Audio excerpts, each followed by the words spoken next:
भारतीय जनता पार्टीले दार्जिलिङ जिल्ला भारतीय जनता पार्टीका नव अध्यक्षको पदमा डाक्टर कल्याण देवनलाई नियुक्ति दिएका छन् भने आज अध्यक्ष कल्याण देवनले प्रथमपल्ट प्रेस विज्ञप्ति जारी गरेर वर्तमान पहाडको राजनैतिक मुद्दाहरू विषयमा यसरी बताएका छन्। विशेष गरेर भारतीय जनता पार्टीको डिस्ट्रिक्ट जिल्ला स्तरीय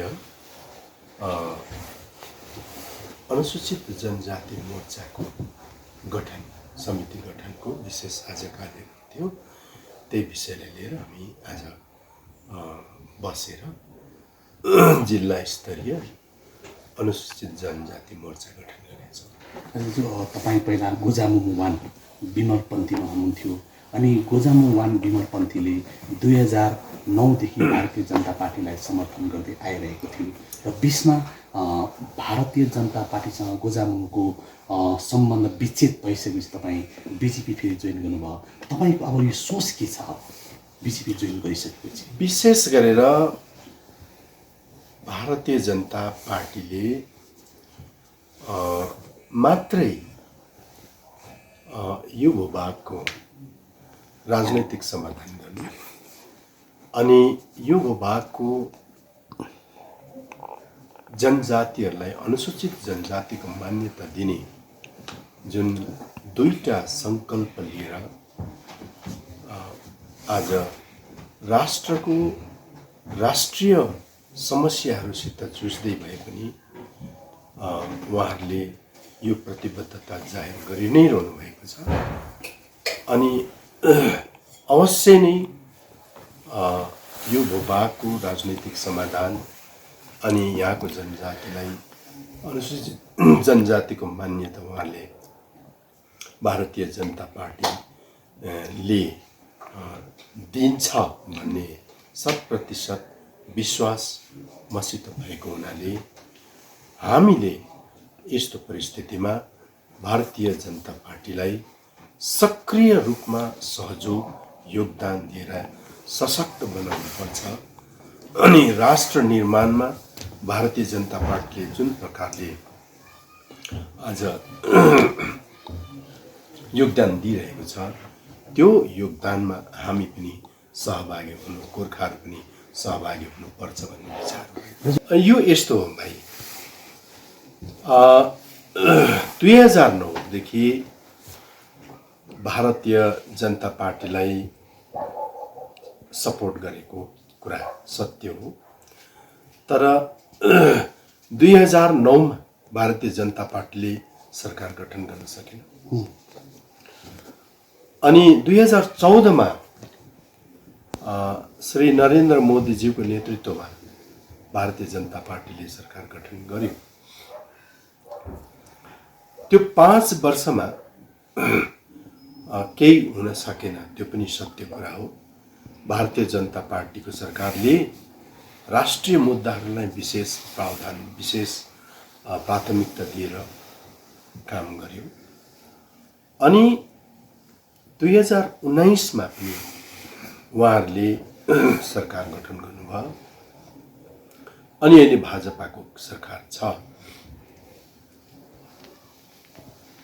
तर कुरा के हो भने दुईटा विशेष मुद्दा, जनजातिको मुद्दा र राजनीतिक यो क्षेत्रको राजनीतिक समाधानको मुद्दा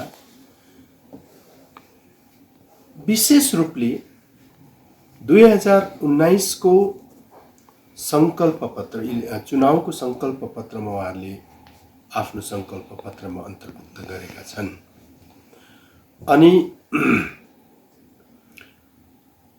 सरकार गठन गरे पश्चात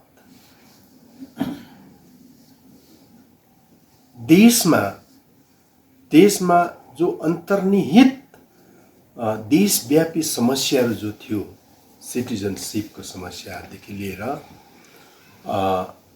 आर्टिकल 370 को समस्या, 3 तलाकको समस्या, राम मन्दिरको समस्या, यी समस्याहरू समाधान गर्नलाई अनि त्यसले ल्याएको असन्तुष्टिताहरू त्यसलाई देशभरि जुन प्रकारले फैलियो त्योसँग भारतीय जनता पार्टी जुझ्नु परिरहेको।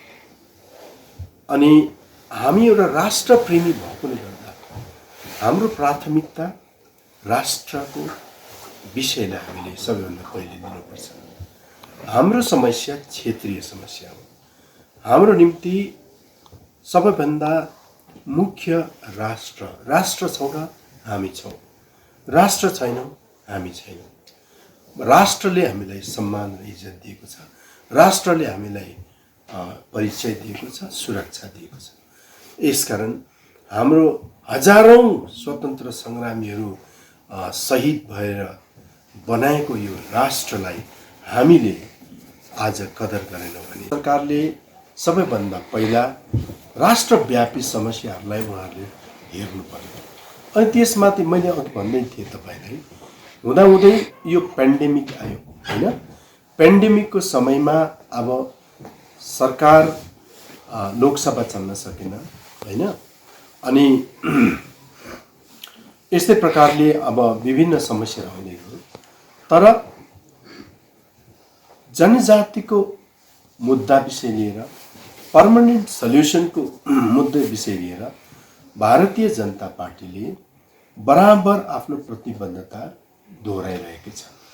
अनि यो कुरा पनि हामीले बुझ्नुपर्छ कि भारतीय जनता पार्टीले देशलाई प्राथमिकता दिएर काम गर्दैछ अनि हामीले पनि देशलाई प्राथमिकता दिनुपर्छ प्रथम।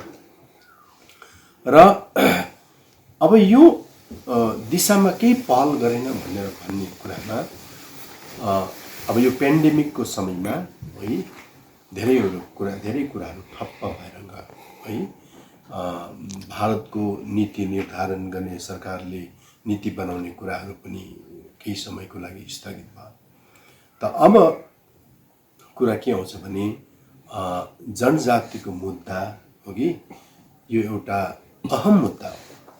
अनि यो भारतभरि छरिएर बसेको, विभिन्न राज्यहरूमा छरिएर बसेको गोर्खाहरूको है लाई प्रभाव पार्ने कुरा हो। र यसलाई पनि सरकारले भारतीय परिप्रेक्ष्य, देशको परिप्रेक्ष्यबाट हेर्नुपर्ने हुन्छ र यसमा टाइम लाग्छ। साथसाथै अब यसको यहाँको जुन चाहिँ एउटा राजनीतिक समाधानको कुरा भन्नुभयो, यसबारेमा भारत सरकारले अवश्य, तर यो आजको भोलि समाधान हुने कुरा त होइन अवश्य। यसको लागि गहन चिन्तन र गहन मनन गर्ने हामीले प्रशस्त अवसर दिनुपर्छ।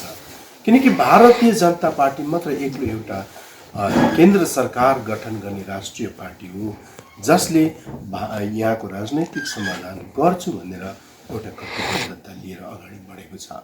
र उनीहरूले गोर्खाल्यान्डको वार्ता समेत सुरु गरिसकेको थियो होइन।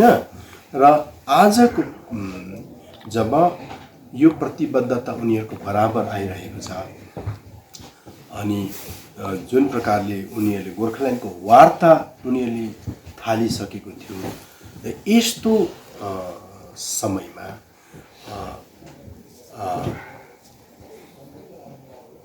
टिएमसीसितको साटगाँठले के बुझायो, अर्थात् एनडिएसितको नाता तोड्नाले के बुझायो भन्दाखेरि हामीलाई अनुसूचित जनजातिको मान्यताको दर्जाको आवश्यकता छैन। हाम्रो छोराछोरीहरूलाई अनुसूचित जनजातिबाट आउने अवसरहरू, सहुलियतहरू हाम्रो यङ जेनेरेसनलाई आवश्यकता छैन भन्ने बुझायो। दाजु तपाईँको बात काट्दै अनि हामीले राजनैतिक समाधान पनि आवश्यक छैन।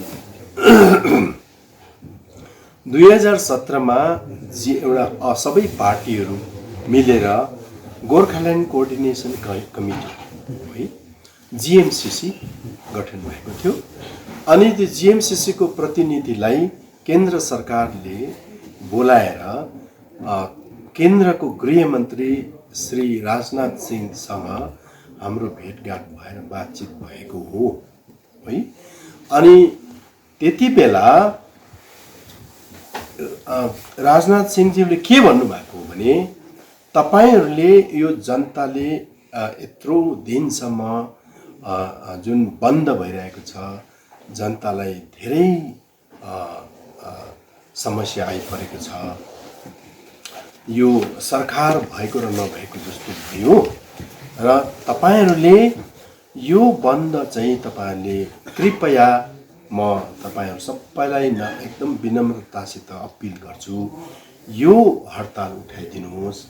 अनि यदि आज तपाईँले यो निर्णय लिनुहुन्छ भने म सरकारी विज्ञप्ति जारी गर्छु कि 1 महिनाभित्र म राज्यको मुख्यमन्त्री अनि तपाईहरूसित एउटा ट्रिपरटाइट मिटिङ म 1 महिनाभित्र बोलाउँछु, जसको म विज्ञप्ति अहिले नै जारी गर्न सक्छु। यदि तपाईँहरूले आजको यो मिटिङमा तपाईँहरूले हामीले यसप्रति एउटा सकारात्मक निर्णय दिनुहुन्छ भन्नुहुन्छ भनेर भनेको थियो। त्यति बेला हामीले भन्यौँ, हेर्नुहोस्, हामी एउटा यहाँ सबै पार्टीको एउटा प्रतिनिधिहरू मात्रै छौँ र हामी आफ्नो आफ्नो पार्टी हाइकमान्डसँग सल्लाह गर्छौँ। अनि अवश्य नै उहाँहरूले हाम्रो कुराहरू, तपाईँको कुराहरू, तपाईँको सन्देश हामी उहाँहरूलाई उहाँलाई जनाउँछौँ र उहाँहरूले अवश्य नै पोजिटिभली नै उहाँहरूले निर्णय लिनुहुन्छ र जस्तो यो निर्णय हुन्छ, हडताल फिर्ता लिने निर्णय हुन्छ, हामी तपाईँलाई अवगत गराउनेछौँ भनेर हामी निस्क्यौँ। हो कि निस्केपछि चाहिँ अब हामीले आफ्नो आफ्नो पार्टी हाइकमान्डमा उहाँको सन्देश पुर्यायौँ। तर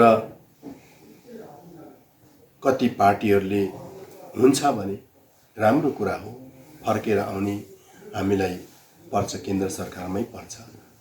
जुन सुझाव उहाँले अपिल गर्नुभएको छ त्यसलाई हामीले मानिलिनुपर्छ भन्ने कुरा भयो। अनि हाम्रा त्यति बेला गोजामुमो पार्टीले पनि, गोजामुमोको सुप्रिमो ज्यूले पनि पहिला चाहिँ मान्नुभयो, तर त्यस पछाडि 1 घण्टा पछाडि उहाँले अस्वीकार गर्नुभयो। अनि अस्वीकार मात्रै होइन, त्यस पछाडि के भयो, उहाँको नाम गरेर एउटा पत्र बङ्गालका मुख्यमन्त्री ममता ब्यानर्जीलाई गयो। उहाँ त्यो पत्र चाहिँ ममता ब्यानर्जीसित वार्ता गर्ने, अब ट्रिपरटाइट टकको लागि केन्द्र सरकारले हामीलाई प्रस्तावना दियो, तर हाम्रो गोजामुमो सुप्रिमोले बाइपार्टाइट टकको लागि रिक्वेस्ट गरेर जीएमसीसीलाई उहाँले जीएमसीसीलाई नागेर उहाँले युनिल्याटरल चिठी लेखिदिनु भयो। त्यस पछाडि हाम्रो जेएनएल पार्टीबाट पनि त्यस्तै स्टेटसँग वार्तामा बस्ने चिठीको अपिल उहाँहरूले पनि पठाउनु भयो। तपाईँलाई के भन्छु भने, गोर्खाल्यान्ड शब्द भन्ने कुरा राजनैतिक दृष्टिकोणबाट हेर्ने हो भने भाजपालाई नोक्सानदायी छ। राजनैतिक दृष्टिकोणले हेर्ने पनि पश्चिम बङ्गालको परिप्रेक्ष्यमा, तर केन्द्र सरकारले गोर्खाल्यान्ड सम्बन्धी नै वार्ताको चिठी नोटिस पठाएको। अनि त्यो पछाडिको जुन चाहिँ कोरिजेन्डमको कुरा आयो, त्यो अब मैले भनिहालेँ राजनैतिक समस्याको कारणले हुनसक्छ, राजनैतिक बाध्यताको कारण। तर कुरा के हो भने नोटिस जुन चाहिँ आयो गोर्खाल्यान्ड सम्बन्धी, अनि त्यो पहिलो नोटिस चाहिँ सबैभन्दा मुख्य महत्त्वपूर्ण हुन्छ। अनि वार्तामा गोर्खाल्यान्ड सम्बन्धी नै वार्ताहरू गरिने त्यहाँनिर अनुमति दियो। तर दाजु एउटा कुरो पटक्कै भएको छ, किनभने पहिलो जुन चाहिँ चिठी गोर्खाल्यान्ड सम्बन्ध विषयवस्तु भनेर चिठी लेख्नु नै महत्त्वपूर्ण कुरा हो। अनि गोर्खाल्यान्ड किन भन्ने कुरामा यहाँ जिटिए छँदै अर्को व्यवस्था किन भन्ने कुरा प्रश्न उठ्नु त सान्दर्भिक कुरा हो नि त। अनि जिटिए त छ, तर जिटिएले किन आज यहाँको जनता सन्तुष्ट छैन भन्ने कुरा हो नि त, हैन? त्यही कुरा हो। जिटिएले यो कारणले यहाँको जनताको एस्पिरेसन्स फुलफिल गर्न सक्दैन, यसकारण यो कारणले गोर्खाल्यान्डको आवश्यकता छ। तर दाजु आज वार्ता बन्द भयो नि त, वार्ताको सिलसिला आज स्याबोटेज गरिदियो नि त, त्यो चाहिँ क्वेसन किन हुँदैन? गोर्खाल्यान्डको वार्ता त जारी राख्नुपर्ने थियो नि त। आज हामीले टिएमसीसित साटगाट गरे पश्चात हामी गोर्खाहरूलाई गोर्खाल्यान्डको जरुरी छैन भन्ने कुरा उठेन। तर दाजु त्यति बेला जति बेला टिएमसीलाई समर्थन गर्यो तपाईँको पार्टीले, त्यति बेला तपाईँ नै भाइस प्रेसिडेन्ट हुनुहुन्थ्यो त, त्यति बेला तपाईँले पार्टी सुप्रिमोलाई यो कुरो किन भन्नुभयो? हजुर यो मैले चाहिँ हेर्नुहोस्, मैले चाहिँ मेरो नलेजमा चाहिँ म भइन्जेल है, म भइन्जेल टिएमसीलाई समर्थन गरेको दृष्टान्त छैन। हेर्नुहोस्, जस्तो उहाँले टिएमसीलाई समर्थन गरेर एनडिएसँग उहाँले नाता तोड्नुभयो, त्यस पश्चात नै मैले उहाँलाई स्पष्ट रूपमा फोन मार्फत जनाइदिएको, मलाई बिदा दिनुहोस्। आज दाजु एउटा कुरो मेनली कुरो के छ भन्दाखेरि जो भारतीय जनता पार्टीले आफ्नो सङ्कल्प पत्रमा स्थायी राजनीति समाधान गर्ने जो शब्द प्रयोग गरेको छ, तपाईँ आजको दिनमा भारतीय जनता पार्टीको डिस्ट्रिक्ट प्रेसिडेन्ट हुनुहुन्छ र विगत दिनमा तपाईँ गोजामुमो उपाध्यक्ष हुनुहुन्थ्यो, जो त्यति बेला तपाईँले सम्झौता गर्नुभएको थियो, त्यति बेला तपाईँहरूको बिजेपीसँग साँठगाँठ थियो र आजसम्म नै पहाडको जनताले र समस्त गोर्खा जातिले यो स्थायी राजनीति समाधान के हो भन्ने विषय लिएर अनुतामा छ। एक्चुअलमा यो कुरो सबैलाई थाहा हुनुपर्ने के होला स्थायी राजनीति समाधान? सबभन्दा पहिला कुरा के हो भने आज गोर्खाल्यान्ड माग्ने पार्टी आज गोर्खाल्यान्ड विरोधीसित हात मिलाएको पछि अब यहाँ राजनीतिक समाधान मात्रै एउटा के अरे विषयवस्तु रह्यो भन्दा हुन्छ। अनि गोजामुमोले पनि राजनीतिक समाधान भित्र यहाँको जनताको आस्था एस्पिरेसन्स फुलफिल हुन्छ भनेर जनताले भनेको। राजनीतिक समाधान जुन आज बिजेपी पार्टीले भन्दैछ, त्यो भित्र नै हामीले हाम्रो छुट्टै पहिचान र अक्षुण्ण हाम्रो सुरक्षित भविष्य सम्भावना, त्यसको सम्भावना छ भनेर हामीले जनतालाई बुझाएको। अनि बिजेपी पार्टीले पनि जुन प्रकारले गोर्खाहरूको समस्याको समाधान भनेर आजसम्म जुन यहाँको आन्दोलनको अवस्था, जुन प्रकारको राजनीतिक शोषणको कुरा कथा र व्यथा सुन्दै आयो, त्यसबाट सँगसँगै यहाँको ऐतिहासिक संवैधानिक पृष्ठभूमि जे छ त्यसलाई निर्क्युल गरेर पनि यहाँ एउटा स्थायी राजनीतिक समाधान चाहिँ यहाँ एउटा अलग्गै एउटा फेडरेटिङ स्टेट अथवा यस्तो फेडरेटिङ युनिट अर्थात् यहाँको निम्ति अलग्गै एउटा लेजिस्लेटिभ एसेम्ब्ली विधानसभाको एउटा परिकल्पना अवश्य सोचेको छ भन्ने मेरो विश्वास छ। अनि म भाजपामा आउनुको विशेष उद्देश्य पनि यही हो कि म सम्पूर्ण राज्य स्तरका राष्ट्रिय स्तरका मेरा भाजपाका नेता नेतृवर्गलाई म यो कुरा सम्झाउनु, यो कुरा बुझाउनु, किनकि उहाँहरूबाट नै यो समाधान हुन्छ। अनि यो जुन चाहिँ आज हामी जुन प्रकारको राजनीतिक शोषणको शिकार भएका छौँ, यो तत्कालीन काङ्ग्रेस पार्टीको कारणले, उहाँहरूको अवहेलनाको कारणले, उहाँहरूको एउटा पक्षपातको कारणले भएको र यसको निराकरण, यसबाट हाम्रो जनतालाई उन्मुक्ति दिनु केवल भाजपा मात्रै। आजको भाजपा एउटा राजनीतिक पार्टी हो हैन, भाजपा एउटा राजनीतिक पार्टी हो। आज गोर्खाल्यान्डको बारेमा स्पष्ट बोल्न सक्दैन भन्ने कुरा भन्नु मिल्दैन, किनभने उहाँले वार्तामा पनि त गोर्खाल्यान्ड विषयवस्तु दिनुभयो, तर सब्जेक्ट चेन्ज भयो नि त दाजु, हैन 24 घण्टा। त्यो महत्त्वपूर्ण कुरो होइन, यदि नोक्सान तर यही पुर्याउने- कुरोलाई चाहिँ जनताले खेलाइची गर्यो भनेर अनुभव गरिरहेको छैन, आभास गरिरहेको छैन, हामी माथि खेलाइची भयो भनेर चाहिँ। यो होइन, मलाई तपाईँले पुरा गर्नुभएको विश्वास छ, छैन, जनताले मलाई पुरा यो कुरो विश्वास छ। अनुभव हेर्नुहोस्, गरिरहेको गोर्खाल्यान्ड एउटा के अरे सुभाष घिसिङले सुरु गर्नुभएको एउटा शब्द हो। एउटा राज्यलाई हाम्रो हुनुपर्ने राज्यको नाम चाहिँ यो हुनुपर्छ। यो एउटा उहाँले एउटा गोर्खाहरूलाई विदेशी विदेशी विदेशी भन्छ भनेर पनि उहाँले यो टर्मको परिकल्पना गर्नुभयो। तर व्यवस्था चाहिँ सबभन्दा ठुलो कुरा हो। व्यवस्थाले चाहिँ मान्छेलाई सुरक्षा दिन्छ, नामले होइन। गोर्खाल्यान्ड टेरिटोरियल काउन्सिल के अरे एडमिनिस्ट्रेसन छ, तर के दिन्छ? सुरक्षा दिन्छ त्यसले? दिँदैन। मैले भन्नु खोजेको भोलिको दिनमा यस्तो व्यवस्था चाहिँ राजनीतिक समाधानभित्र है, समाधानभित्र हुनुपर्छ जसले हाम्रो जनतालाई राजनीतिक शोषणबाट के गर्छ? उन्मुक्ति गर्छ, राष्ट्रको मूलधारामा बग्ने एउटा अवसर दिन्छ, हाम्रो छोराछोरीको भविष्य सुरक्षित हुन्छ। ओके, अनि यस्तो प्रकारले एउटा राष्ट्र एउटा डेमोक्रेटिक रिपब्लिक भएको कारणले गर्दा हाम्रो ऐतिहासिक एउटा अक्षुण्ण र छुट्टै परिचयको कारणले गर्दा पनि हामीले एउटा अलग्गै प्रतिनिधित्व गर्ने एउटा मौका हामीले पाउँछौँ। दाजु एउटा कुरो अब के भन्छ 2021 अब ज्यादा दिन छैन।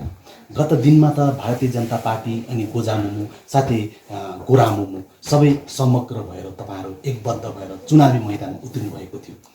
अहिले वर्तमान त्यो स्थिति देखा परेको छैन र अबको 2021 को चुनावमा स्पेसली विशेष रूपमा दार्जिलिङको 3वटा सिटमाथि भारतीय जनता पार्टीको मुख्य प्रतिद्वन्द्वीको रूपमा कोलाई हेर्नु भएको छ तपाईँले?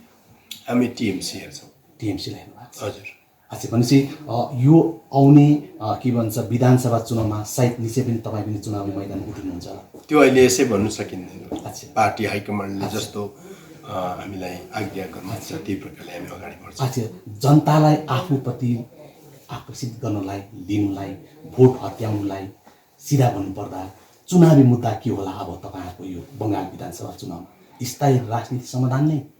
यस, हाम्रो प्राथमिक जनताले चाहेको हो अच्छा। सुरक्षा। दाजु एउटा कुरो त्यही त मैले भने, अब अहिले म त एउटा डिस्ट्रिक्ट प्रेसिडेन्ट हुँ, एउटा पार्टीको एउटा जिल्ला अध्यक्षको रूपमा मलाई नियुक्त गरिएको छ। तर राजनीतिक समाधानको बारेमा मैले अघि पनि भनिसकेँ। स्थायी राजनीतिक समाधान त्यो चाहिँ यो हुनुपर्छ, त्यो चाहिँ यो हुनुपर्छ कि जसले यहाँको जनताको राजनैतिक सुरक्षा हुन्छ, भविष्यमा हाम्रो भावी पिँढीको राजनीतिक सुरक्षा हुन्छ, आजको शोषणबाट उन्मुक्ति दिन्छ। अनि ऐतिहासिक हाम्रो कन्स्टिट्युसनल हिस्ट्री पृष्ठभूमि जे छ, अनि भारतको जुन चाहिँ एउटा डेमोक्रेटिक रिपब्लिक जुन चाहिँ एउटा क्यारेक्टर छ, त्यो बमोजिम यो क्षेत्रलाई एउटा अलग्गै विधानसभा भएको एउटा व्यवस्था चाहिँ राजनीतिक समाधान भयो भने चाहिँ त्यसले सबै जनताको एस्पिरेसन्स